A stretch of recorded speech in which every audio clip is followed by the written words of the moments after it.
शरीयत की लगाम तुम्हारे गले में रहेगी, लेकिन मैं तुम्हें अपने प्रेशर से आजाद करता हूँ। खुलकर दीन का काम करो। और उसका नतीजा क्या हुआ कि दिल्ली का बादशाह भी कुतुबुद्दीन बख्तियार काकी के नालैन के साथ बैठ गया। ये आजाद प्लेटफॉर्म का, अगर आपने अभी भी ये बात न समझी हो तो मैं आपको इससे और वाज़ेह दलील देता हूँ। जिस वक्त हुजूर ने काबे शरीफ में दीन की तबलीग की, बताओ कितने लोग ईमान लाए, कितने लोगों ने कलमा पढ़ा। अगर तुम उन्हें गिनोगे तो इतने लोग, मुख्तसर लोग हैं जिनको तुम एक कश्ती पर, एक नाव पर सवार कर सकते हो। इतने लोग ईमान लाए। पता है क्यों? इसलिए कि सामाजिक प्रेशर था, कुफार के जमघटे थे, तानाजनी थी, कमेंट था, दुनिया भर की ऐसी चीजें मौजूद थी। यानी एक आजाद प्लेटफॉर्म मौजूद नहीं था जिसकी बुनियाद पर तबलीग दीन का काम सही तौर पर न हो सका। जबकि 13 साल मुस्तफा जाने रहमत ने मक्के पर काम किया, लेकिन इतने मुख्तसर लोग ईमान लाए कि उन्हें एक कश्ती में सवार किया जा सकता था। लेकिन जिस वक्त हुजूर मदीने तशरीफ लाए, 10 साल काम किया, और 10 साल की उस आजाद प्लेटफॉर्म की मेहनत का नतीजा यह है कि हिंदुस्तान में भी दीन जगमगा रहा है। ऑस्ट्रेलिया में, अमेरिका में, दुनिया का कोई खिता ऐसा नहीं है जहां दीन की धमक और खनक न महसूस की गई हो। तो मुझे जो है वो बर्दाश्त कर लें। काम की बुनियाद पर शख्सियतें पहचानी जाती हैं। लोग कहते हैं ये बड़ा काम करते हैं तो इसलिए उन्हें माना जाता है। मैं अक्सर कहा करता हूँ कि अगर तुम्हें किसी के काम में 90 लाख लोगों के ईमान लाने की तरगीब दिखाई देती हो तो मुझे बताओ, वो तन्हा गरीब नवाज का काम है कि 90 लाख लोग उनके हाथ पर ईमान लाकर इस्लाम के दरवाजे में दाखिल हुए। ये कितना बड़ा काम है, ये कोई मामूली काम तो नहीं है। लेकिन ये काम हुआ कैसे, किस तरह से काम हुआ है? जब आप गरीब नवाज की जिंदगी देखेंगे, जिस वक्त वो हिंदुस्तान तशरीफ लाए थे, ये ताजु शरिया का भी उर्स है, दो बुजुर्गों को इकट्ठे उनकी महफिल को सेलिब्रेट किया जा रहा है, इसलिए ये बात अर्ज करता हूँ। शुक्रिया, जज़ाकल्लाह। कि हुजूर गरीब नवाज जब हिंद की सरजमीन पर तशरीफ लाए, जो कंडीशन आपके साथ है इस वक्त, आप सुन रहे हैं या नहीं सुन रहे हैं? या आप, मैं तकरीर नहीं कर रहा हूँ, बस आप मेरी बात सुन लें, क्योंकि इनका जलसा इन्होंने कराया है और मुझे बुलाया है। मुझे हया आती है कि बगैर किसी पैगाम के वापस चला जाऊं। जिस वक्त गरीब नवाज तशरीफ लाए तो जो कंडीशन आज आपके साथ है, क्या इससे सख्त कंडीशन उनके साथ नहीं थी? उनके साथ 40 लोग आए थे। जिस वक्त वो आए, जादूगरों का सामना था।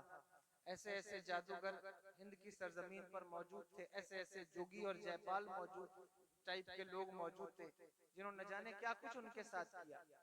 उनके साथ आने वाले 40 लोगों ने पूछा था गरीब नवाज से कि इस तरफ तो हुकूमत खड़ी है, सैयद साहब किबला ने तकरीर करते हुए बादशाह का नाम नहीं लिया, लेकिन आप सब जानते हैं कि वो किसका दौर था, किसकी हुकूमत थी, और उसके हिस्ट्री बयान करने में कोई परेशानी नहीं है।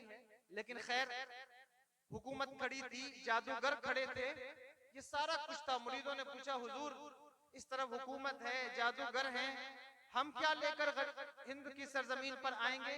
फरमाया, हम अल्लाह पर भरोसा लेकर हिंद की सरजमीन पर आएंगे। अल्लाह पर भरोसा करके, अल्लाह पर भरोसा करना सीखिए। आपके यहाँ जो खौफ व हिरास का माहौल है, मुसलमानों से ज्यादा, देखो पैसा कमाना अलग बात है, अच्छा लिबास पहनना अलग बात है, लेकिन इज्जत का हासिल करना ये एक अलग बात है। अगर अच्छे लिबास से इज्जत हासिल होती तो ऐसे कई लोग हिंदुस्तान की सरजमीन पर आए, इस वक्त भी एक साहब मौजूद हैं जिन्होंने बड़ा कीमती लिबास पहना, लेकिन इज्जत कोई नहीं हासिल कर सके। अगर कोई 15-15, 20-20 लाख का सूट पहनकर इज्जत नहीं हासिल कर पाता, तो ये बात समझने वाली है ना कि इज्जत लिबास से हासिल नहीं होती, सिर्फ पैसे से इज्जत हासिल नहीं होती। इज्जत कैसे हासिल होती है? इज्जत हासिल करने का वो तरीका जो गरीब नवाज ने हमें सिखाया है, उस पर अमल करना होगा। वो कौन सा तरीका है कि किस तरीके से हमारी इज्जत होगी? कैसे वो लोग जो हमें जलील समझते हैं या इस कौम की इज्जत के साथ खिलवाड़ कर रहे हैं, वो कैसे तुम्हारी इज्जत करने पर मजबूर होंगे? उसका तरीका गरीब नवाज से सीखो। वो क्या है? अल्लाह पर भरोसा करना। कपड़े पर, दौलत पर, सरमाए पर भरोसा करना छोड़ दो, अल्लाह की जात पर भरोसा करो। और ये भरोसा जिस वक्त पैदा होगा, तुम्हारे दिल से डर, खौफ, बुज़दिली निकल जाएगी। तुम्हें तुम्हारे डर ने रुसवा कर रखा है, तुम्हारी बुज़दिली ने रुसवा कर रखा है। हमारे यहाँ लोग इतना डरते हैं। ये अभी ये शेर व शायरी का दौर चल रहा था ना, ये उठा खड़े होकर के ये नारे लगाते शेर पढ़ते हैं, मुझे अच्छा लगता है, बुरा नहीं लगता।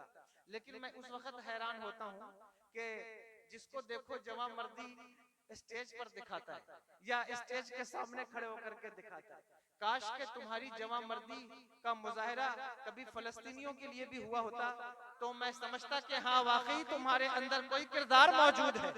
काश के तुम्हारी जवां मर्दी का मुजाहरा कभी जो है वो अल्लाह अकबर उस वक्त भी हुआ होता जिस वक्त कौम के बच्चे मारे जाते हैं, काटे जाते हैं। ये क्यों होता है? ये झूठा तुम किरदार अदा करते हो, सच्चा नहीं है। सच्चा कैसे होगा? सच्चा कैसे होगा ये किरदार तुम्हारा? तुम्हारे दिल के अंदर डर घुसा हुआ। देखो ना, जिधर जाओ वो तो कहते हैं 24 में क्या होगा, 25 में क्या होगा, 28 में क्या होगा। अब ये एक बाजार गर्म है लोगों के अंदर, क्या अमीर क्या गरीब, क्या पॉलिटिकल क्या गैर पॉलिटिकल, जिसको देखो ये गुफ्तगू कर रहा है। क्यों ये गुफ्तगू कर रहा है? इसलिए कि अल्लाह पर भरोसा मौजूद नहीं है। जिसके दिल में अल्लाह की जात पर भरोसा हो वो किसी से नहीं डरता है, वो जिसकी तरफ निगाह करे दुनिया उससे डरती हुई नजर आती है, नहीं डरता किसी से। वाह वाह वाह। लेकिन ये डर खौफ और हरास नौजवानों के अंदर मौजूद है और वो डरते हैं अंदर से। बस मैं गरीब नवाज का प्रोग्राम है इसलिए ये बात कह रहा हूँ कि कम से कम गरीब नवाज के जलसे में बैठे हो, बुज़दिली अपने कलेजे से निकाल कर उठना, हिम्मत अपने कलेजे में लेकर के उठो। हिम्मत लेने का मतलब ये नहीं आप किसी से जाकर लड़ाई झगड़ा करें।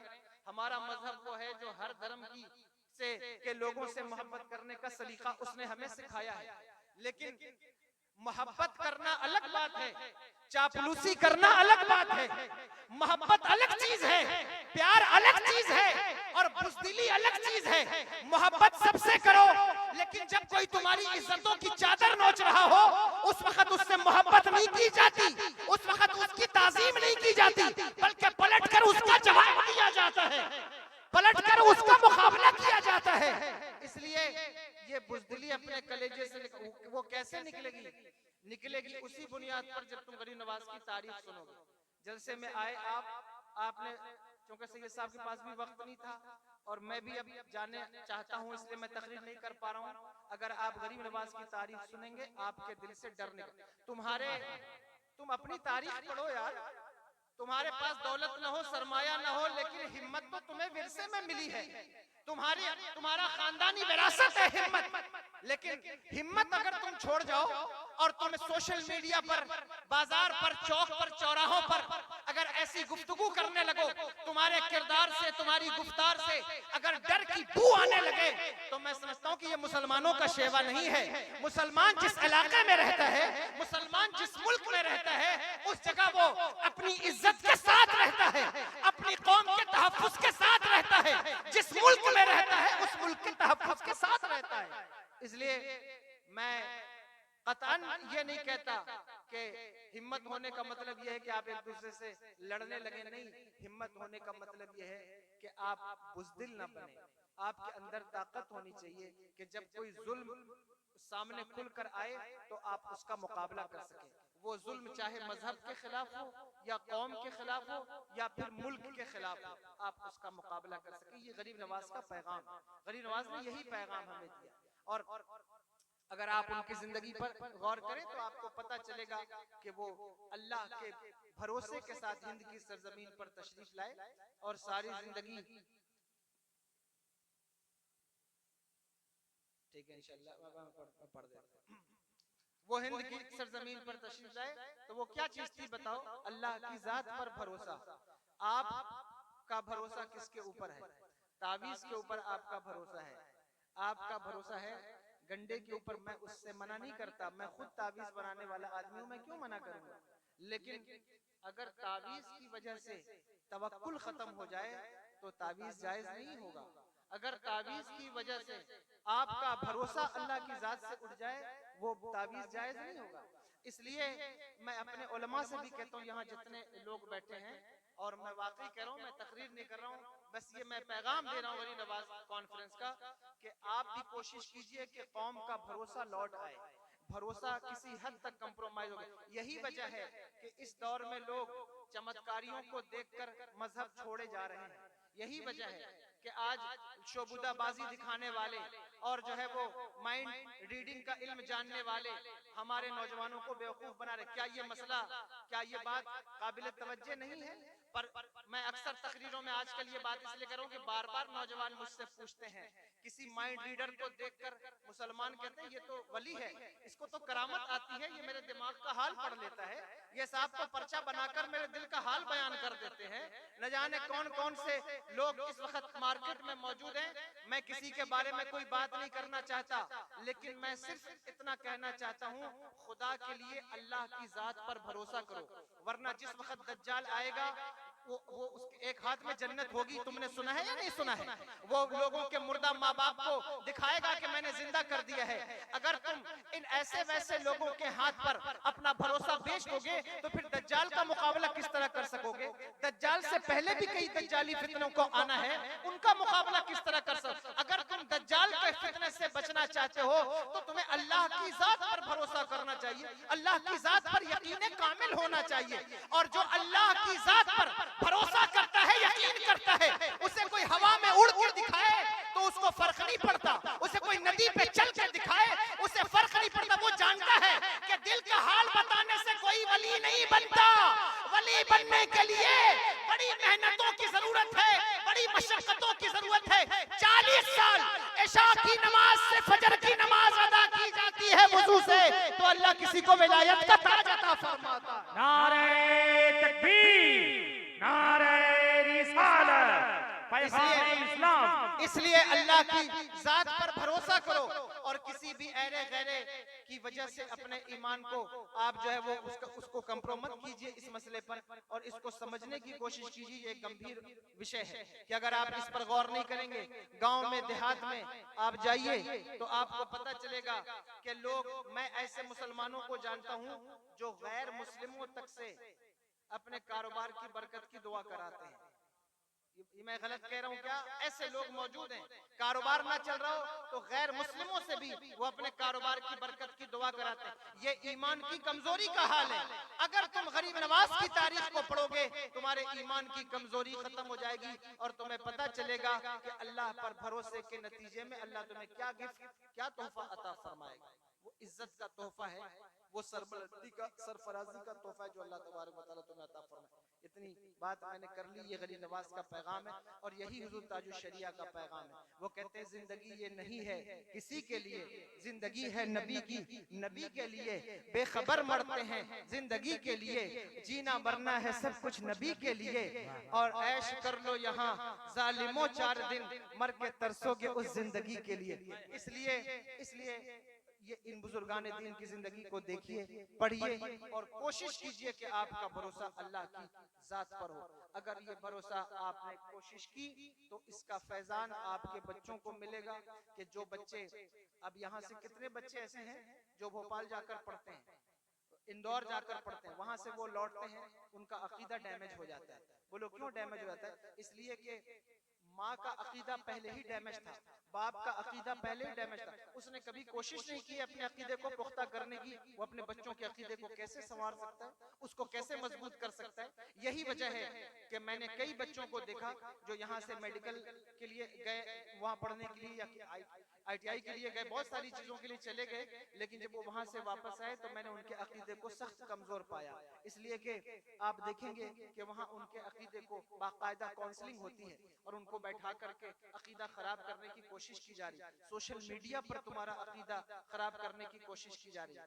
अकीदा बिगाड़ने का बुनियादी रीजन ये है ताकि तुम रुसवा हो जाओ सारी दुनिया के। जब तक तुम्हारा अकीदा और ईमान मजबूत रहेगा तुम कभी रुसवा नहीं हो सकोगे, और जब तुम्हारा अकीदा और ईमान जो है वो खराब हो जाएगा सारी दुनिया के ऊपर तुम रुसवा होगे, क्योंकि तुम्हारे अंदर से हिम्मत, जवामर्दी, ताकत, वकार और किरदार ये सब कुछ निकल जाएगा। तो बचेगा क्या चीज तुम्हारे पास? कोई चीज तुम्हारे पास नहीं बचेगी।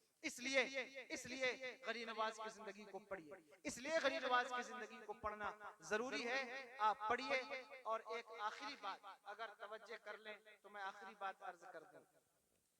देखिए, बहुत जरूरी है कि हम हमारे उलमा को एक अच्छा आजाद प्लेटफॉर्म फराहम करें ताकि वो उस पर खुलकर काम कर सकें। ये मैं आपसे कह रहा हूँ, आप बैठन के हजरात से कह रहा हूँ, आपके जितने भी उलमा हैं गांव में देहात में, चूंकि सदर साहब भी मेरे सामने बैठे हैं, अब्दुल खालिक, अब्दुल कादिर, ये सब लोग मुखय्यर लोग हैं, दीन का काम करने वाले लोग हैं। जलसा इन्होंने कराया है तो बात इनको सुननी चाहिए, इसलिए ये बात कह रहा हूँ। आजाद प्लेटफॉर्म उलमा को फराहम करें, जो अच्छे आलिम दीन हैं, कोशिश कीजिए कि उनके ऊपर कोई सामाजिक या कोई पॉलिटिकल दबाव या प्रेशर ना हो, ताकि वो खुल करके दीन का काम कर सके। जब तक आजाद प्लेटफॉर्म नहीं मिलता है, कभी भी किसी की सलाहियत खुलकर सामने नहीं आती है। आजाद प्लेटफॉर्म का नतीजा बहुत खूबसूरत होता है, बहुत अच्छा होता है। यही वजह है कि बच्चों को भी घर में रहते हुए उनकी निगरानी करते हुए भी उन्हें किसी हद तक फ्रीडम, यानी किसी हद तक उन्हें इंडिपेंडेंट कर देना चाहिए, ताकि उनको उस प्लेटफॉर्म का एहसास हो और उनका टैलेंट, उनकी सलाहियत खुल करके सामने आ सके। ये काम गरीब नवाज ने अपनी जिंदगी में किया है। आप मुझे बताओ, आज कितने पीर ऐसे हैं जो अपने मुरीदों को आजाद प्लेटफॉर्म फराहम करें, लेकिन गरीब नवाज तशरीफ लाए तो कुतुबुद्दीन बख्तियार काकी रहमतुल्लाहि ताला अलैह उनके खास मुरीद थे। चाहते तो कहते कुतुब सारी जिंदगी मेरे साथ रहो, और इतना प्यार करते थे हजरत बाबा कुतुब से कि हुजूर गरीब नवाज के बेटों ने पूछा कि हुजूर आपने सारा कुछ हजरत बाबा कुतुब को दे दिया, हमारे लिए क्या छोड़ा? कहा हमने तुम्हें भी उन्हीं को दे दिया है, यानी तुम्हें भी हमने उन्हीं को वक्फ कर। ये इस कदर प्यार करते थे, लेकिन अपने साथ नहीं रखा। कहा कुतुबुद्दीन तुम्हारे लिए दिल्ली का प्लेटफॉर्म है, वहां जाओ और खुलकर तबलीग दीन करो। शरीयत की लगाम तुम्हारे गले में रहेगी, लेकिन मैं तुम्हें अपने प्रेशर से आजाद करता हूँ, खुलकर दीन का काम करो। और उसका नतीजा क्या हुआ कि दिल्ली का बादशाह भी कुतुबुद्दीन बख्तियार काकी के नालैन के साथ बैठ गया।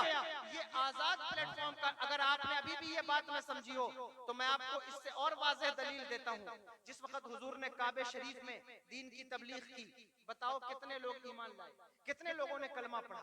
अगर तुम उन्हें गिनोगे तो इतने लोग, मुख्तसर लोग हैं जिनको तुम एक कश्ती पर, एक नाव पर सवार कर सकते हो, इतने लोग ईमान लाए। पता है क्यों?